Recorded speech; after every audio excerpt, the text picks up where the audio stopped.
Bonjour, Gilles ici pour actualité-dvd.com. Je vous parle du Blu-ray du film Psycho distribué par Universal, réalisé par Alfred Hitchcock et mettant en vedette Anthony Perkins, Vera Miles et Janet Leigh. Afin de pouvoir commencer une vie commune avec un amant secret, une femme décide de voler 40 000 $ à son emploi et de fuir le rejoindre. Sur le chemin, elle décide de faire une halte à un motel peu fréquenté, tenu par un jeune homme affable et peu sociable qui semble sous l'emprise d'une mère acariâtre et brutale. Psycho fait partie de ces films dont le plaisir réside en grande partie dans le fait de ne pas connaître l'histoire et de ne pas savoir ce qui va se passer. Autant donc vous dire que si vous n'avez jamais vu ce film, je vous conseille de ne pas écouter la critique ou de sauter directement à ma description du contenu interactif du disque sous peine de gâcher votre découverte. C'est pas pour rien qu'à l'époque de sa sortie, on affichait partout dans les cinémas de ne rien dire sur l'histoire aux spectateurs. Psycho est donc un classique dans le sens le plus pur du terme, un film techniquement et scénaristiquement très maîtrisé, bourré d'idées innovatrices et qui ont influencé et bouleversé le monde du cinéma depuis. Mais j'ai l'impression que cette description ne rend pas justice au plaisir qu'on ressent à le regarder. Psycho est donc avant tout un jeu sadique, aux dépens du spectateur consentant, qui suit une mise en place respectant les règles habituelles des films américains standards, et qui envoie promener tout le monde à mi-parcours comme un taureau enragé, en éliminant son personnage principal et en laissant tomber totalement l'histoire de base. Ce qui semblait être un thriller tout bête sur une femme en fuite avec un gros magot d'argent devient soudainement un vrai film d'horreur, avec un tueur mystérieux qui peut sortir de n'importe où à tout moment. L'effet est saisissant, même après 50 ans, et la fameuse scène de la douche représente le moment fort de ce spectacle méchant, au cadrage précis et au montage subitement frénétique. Anthony Perkins est simplement parfait en Norman Bates poli, un peu trop gentil et inquiétant, et son jeu est troublant de vérité, même dans un film de Hitchcock qui propose généralement des interprétations plus théâtrales dans ses œuvres.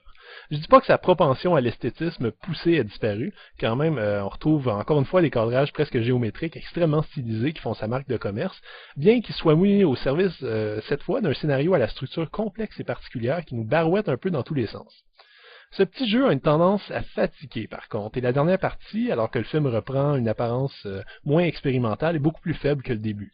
Je dois aussi souligner à quel point le monologue final d'un psychologue dépêché pour analyser l'état psychologique du psychopathe semble pas à sa place du tout et donne l'impression que Hitchcock a cédé à des pressions plus commerciales pour expliquer de long en large tous les moindres petits détails d'une histoire qui aurait gagné à en laisser plus à l'imagination.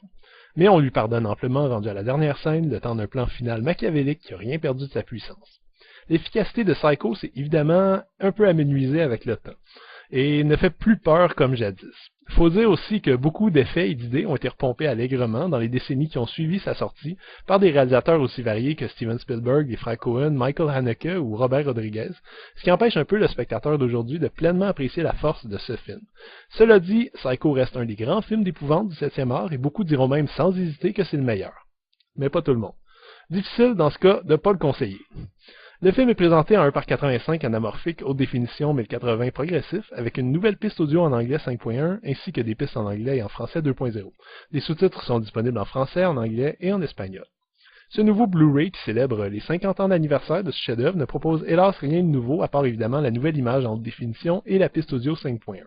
La bonne nouvelle, c'est que la plupart des bonus de l'exhaustive édition spéciale en DVD ont été repris et qu'il faudra vraiment faire la fine bouche pour dédaigner un tel degré d'interactivité. La piste de commentaire du spécialiste d'Alfred Hitchcock, Stephen Rebello, est une mine d'informations. Le making-of d'environ 1h30 trace le portrait de long en large de la conception, du tournage et de l'impact de Psycho, et il reste encore pas mal de bonus à se mettre sous la dent. Un segment d'une demi-heure présente des entrevues avec des cinéastes comme Martin Scorsese, William Friedkin ou mon préféré John Carpenter, qui expliquent l'influence de Hitchcock sur leur carrière. Un autre segment présente des extraits d'une entrevue de Hitchcock par François Truffaut. On aborde ensuite la conception sonore du film, les storyboards de Saul Bass pour la scène de la douche, qui est présentée ici avec ou sans musique pour les curieux, ainsi qu'une foule d'archives audiovisuelles sur le film, des images, des posters, des cartes, etc. Autant dire que si vous n'avez pas acheté l'édition spéciale en DVD, vous en aurez pour votre argent avec ce Blu-ray. Psycho peut être vu comme le grand-père des films d'horreur actuels et se positionne fièrement comme un des joyaux dans la carrière d'un cinéaste excessivement doué. Le fait que Gus Van Sant, quand on l'a approché pour réaliser un remake de ce film en 1998, ait décidé de reprendre intégralement chaque plan sans rien modifier, en dit long sur la maîtrise visuelle de ce thriller atypique et imprévisible. Le rythme lent va peut-être déplaire aux plus impatients, mais je pense que tout cinéphile qui se respecte devrait avoir vu au moins 2 ou 3 fois ce film riche et exemplaire. Un vrai classique de valeur. C'était Gilles. Merci. Bon visionnement.